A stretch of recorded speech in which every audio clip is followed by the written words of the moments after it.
들여다봅니다. 알쏭달쏭 심리학입니다. 심리학자 정혜인 교수 나와 계십니다. 안녕하세요. 네, 안녕하세요. 정혜인입니다. 춥죠? 너무 추운데요? 갑자기 추워서 깜짝 놀랐습니다. 우리 정혜인 교수는 손발이 찬 편이에요? 따뜻한 편이에요? 매우 차가운 편에 속한다고 볼 수 있습니다. 아유, 그럼 스튜디오 오시면 제가 꼭 잡아드릴 건데. 아, 알겠습니다. 제가 돈 많이 벌어가지고 장갑 보내드릴게요. 네, 기다리겠습니다. 자, 오늘 어떤 이야기 할까요? 오늘은 금수저를 물고 태어나는 것을 좀 넘어서서 애초에 모든 게 너무 완벽한 조건을 타고난 인간인 육각형 인간에 관한 이야기를 좀 해보려고 합니다. 예.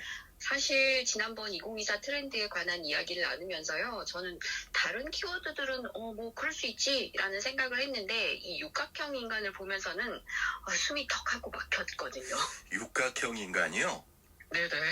저희가 예전에 그 얼굴이 네모난 친구들을 아네모네라고 약올리긴 했거든요. 육각형 인간은 생전 초면입니다. 아니 근데 육각형 인간이 뭐길래 그러셨대요? 일단 어떤 대상을 우리가 비교를 할 때 육각형 이미지의 어떤 헥사곤 그래프를 이용할 때가 굉장히 많은데요. 그렇죠. 예. 네, 이 그래프의 모든 꼭지점이 꽉 차면 정육각형이 되지 않습니까? 그래서 육각형인 인간이라고 했을 때 이 육각형은 외모, 학력, 자산, 직업, 집안, 성격, 특기 이 모든 측면에서 약점이 없는 완벽함을 갖춘 사람이라는 뜻이거든요. 그래서 이걸 어찌 생각해보면 이 완벽함이라는 것이 육각형 이상의 어떤 요소를 추구할 수도 있겠다라는 생각을 해보면서 숨이 턱하고 막혔습니다. 뭔지 알겠네. 헥사곤 그래프라는 게 우리 자동차에서도 디자인의 몇 점, 네. 엔진의 몇 점 이런 식으로 해가지고 그거 말씀하시는 거구나. 근데 네, 맞습니다. 이렇게 완벽한 사람이 어디 있어요? 그러니까 말이죠. 이 말이 어디서 시작됐습니까? 이게 사실 2000년대 초반에 미국의 대학가에서 유행했던 아무런 노력 없이도 완벽한이라는 표현에서 왔습니다. 예. 이게 얼마나 오랫동안 고질적인 문제였었냐면 1986년도 미국 NIMH 그러니까 국립정신건강연구원에서 조사를 했는데요. 18살에서 24살 사이의 사람들의 35%가 일종의 정신질환을 앓고 있다고 얘기를 했고 이 비슷한 시점 그리고 그 시점마다의 하버드 대학교에서 이 정신질환을 앓는 사람들에 대해서 얘기를 하면서 넌 신문기사에서 넌 미치지 않았어 하버드 대학교에 다니고 있을 뿐이야 라고 하는 기사가 실렸으니까 이 젊은 친구들의 35%가 정신질환을 앓고 있다. 이게 좀 과언은 아닌 거죠. 근데 그런 기사가 다뤄지는 이유가 있을 거 아니에요? 그쵸. 이거는 사실 학교 측에서는 이런 표현을 써요. 미래에 대한 어떤 불안과 학문적인 불안이 합쳐져서 학생들의 스트레스가 더욱 가중되어졌고 학생들 가운데 좀 너무 큰 잠재적 위험은 과도기를 겪고 있는 신입생이나 졸업생들이라고 이야기를 했어요.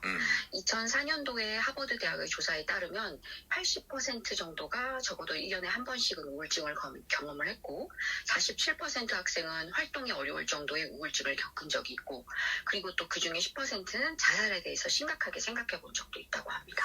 그러니까요. 스스로가 육각형 속에 가둬두는 거 아닌가 싶은 생각도 드는데 이게 좋은 것만은 아니네요. 그러니까. 그렇죠. 네, 2015년도에 뉴욕타임스에서 캠퍼스의 자살과 완벽주의 압박이라는 기사가 실렸었습니다. 예. 이 기사의 주인공의 캐슬린이 나오는데요. 입학을 할 때 이 캐슬린 주위에서 보니까 자기보다 너무나 엄청난 스펙을 갖고 있는 친구들이 있었던 거죠.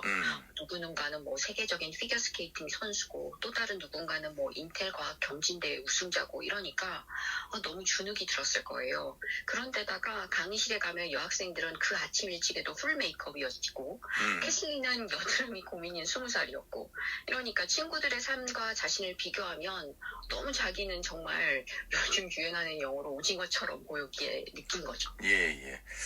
그 예전에 미국 드라마 중에 하버드 대학의 공부벌레들이라고 혹시 기억나세요?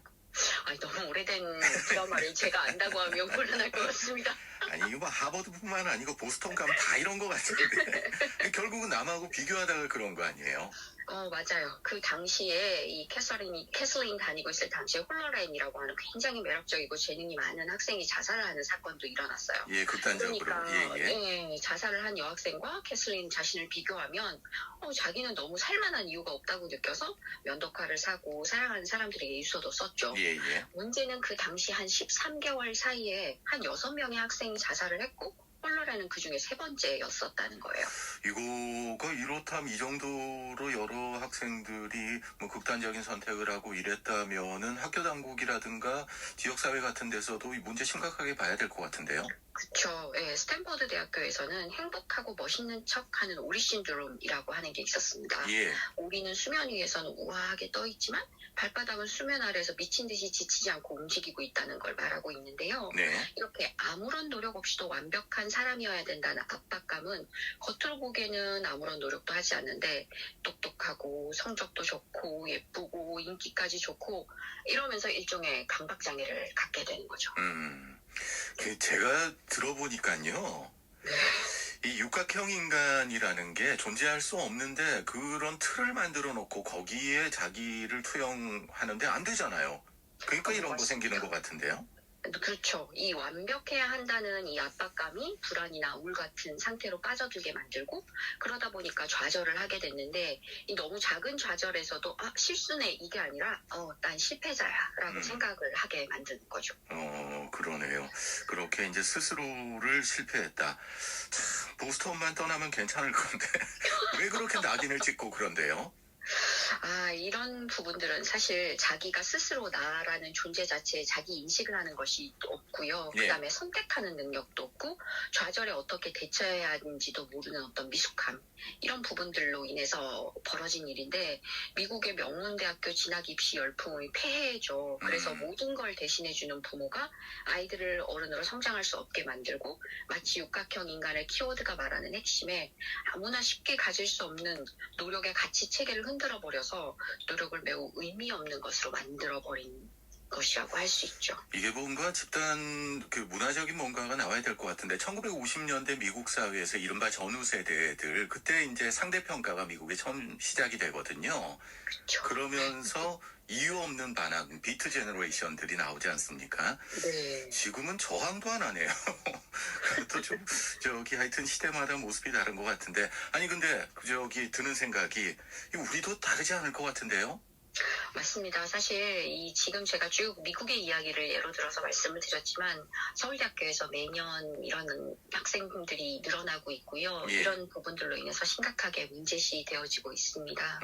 그래서 이 아이들의 어떤 부분들에 대해서 한 번 더 생각을 해봐야지 되는데 요즘은 이렇게 뭐라 그래야 될까요? 갑자기 용이 되는 거는 없고 용은 만들어지는 거다라는 이야기들이 쭉 있잖아요. 네. 그러니까 이렇게 한국의 부모들은 헬리콥터 부모라고 해가지고요. 아이들이 성장하는 것은 없고 독립심과 회복력 발달도 할 수 없는 어떤 상태로 만들어서 성공을 위해서 완벽주의를 위해서 그저 애들을 끌고 가기만 하니까 애들은 실패하는 법도 모르고 허둥거리는 사람으로 만들어진다고 볼 수 있습니다. 그러게 말입니다. 육각형 인간이 교수님은 어떻게 보시는지 모르겠는데 저는 파랑새 같은데요. 없는 거 괜히 쫓아다니는 것 같은데요. 네, 사실 그런 인간이 있다라고 보기에는 굉장히 좀 아이러니컬하죠. 없다는 게 더 맞는 말일 것 같고요. 예. 내가 그렇게 되고 싶다라고 하는 어떤 상황 자체가 본인을 점점 더 주눅들게 만들고 그리고 내가 어떻게 해도 이 현실에서 나올 수 없다라는 생각을 하게 되면 아무것도 하고 싶지 않은 어떤 실패감과 무력감에 빠지게 만드는 거죠. 기성세대가 이런 세대들에게 어떤 태도를 보여야 될까요? 이런 헬리콥터 부모들에 대해서 저는 좀 경각심을 가져야 된다는 말씀을 좀 드리고 싶어서 오늘도 이 이야기 가져왔는데요. 예. 아이들에게 좀 더 긍정적인 이야기로 미래에 대한 기대를 계속 사실 이 헬리콥터 부모들이 알려줘요. 잘 생각해 보시면 아시겠지만 헬리콥터 부모들은 아이들을 위해서 정말 최선을 다하시거든요. 예. 그러니까 아이들에게 모든 것을 완벽하게 맞춰주고 그리고 아이들이 하는 이야기에 대해서 넌 그럼 대단하지 얼마나 긍정적인지 모른다 뭐 이렇게 계속해서 언급을 하는데 이 완벽한 부모의 계획 속에서 아이들은 그저 따라가기만 하면 성공의 길로 들어서는 것이라고 생각하게 만드는 것, 사실은 이게 또 하나의 굉장히 큰 문제거든요. 그래서 부모들이 하는 이야기들 중에서 이런 표현들 가끔 들어보셨을 거예요. 난 네가 서울대학교에 입학했다는 것이 얼마나 자랑스러운지 몰라. 지금 네가 걷는 지금의 삶이 얼마나 자랑스러운지 몰라. 사실 이거 부모가 아이한테 하는 이야기가 아니라 내가 너를 이렇게 만들었다는 이 사실이 얼마나 자랑스러운지 몰라 하는 자신에게 하는 이야기나 별반 다를 바가 없거든요. 네. 네, 그래서 아이들이 스스로 내가 살아갈 이유를 좀 찾아줄 수 있어야지 되는데 아이가 스스로 선택하고 스스로 본인에 대한 인식을 하는 것을 도와줘야지 된다는 말씀을 제가 드리고 싶고요. 그리고 또 아이를 정말로 사랑한다면 물가에 데려가서 물을 막 억지로 먹이는 게 아니라 물을 어떻게 찾고 내가 어떻게 그 물을 스스로 취하고 하는 그 방법을 알려줘야지 된다는 것. 제가 오늘 이야기 꼭 드리고 싶습니다. 지금 말씀은 뭐 학자 입장에서 그렇게 하실 수 있는데 우리 사회가 그런 병폐라고 해야 될까요? 모습이 고착화됐다고 보진 않으십니까? 물론 그렇죠. 왜냐하면 이 불안하기 때문에 이 계획과 모든 것을 준비하는 것들이 사실 계속해서 똑같이 벌어지는 거거든요. 근데 한 번 더 생각해 보면 이 불안은 내가 가지는 불안이지 내 아이가 가지는 불안은 아니에요. 아이가 스스로 모든 것을 선택할 수 있도록 도와주는 어떤 자생적인 바탕을 만들어준다면 네. 이거는 지켜보는 것이 사실은 더 필요하지 않을까 싶고요. 지켜보는 힘을 부모가 먼저 가져야 합니다. 그래야 되겠네요. 부모도 생각을 좀 해봐야 되는, 기성세대도 생각해봐야 되는 대목이 아닌가 합니다. 우리는 헥사곤 그래프는 사람한테는 적용시키지 말고요. 자동차에만 적용시키죠. 네, 알겠습니다. 알겠습니다. 오늘 알쏭달쏭 심리학은 육각형 인간에 대해서 이야기 나눠봤습니다. 이건 생각해볼 대목이 좀 많을 것 같아요. 이야기 더 하고 싶은데 다음 기회에 또 하고요. 오늘도 정혜인 교수였습니다. 감사합니다. 네, 고맙습니다.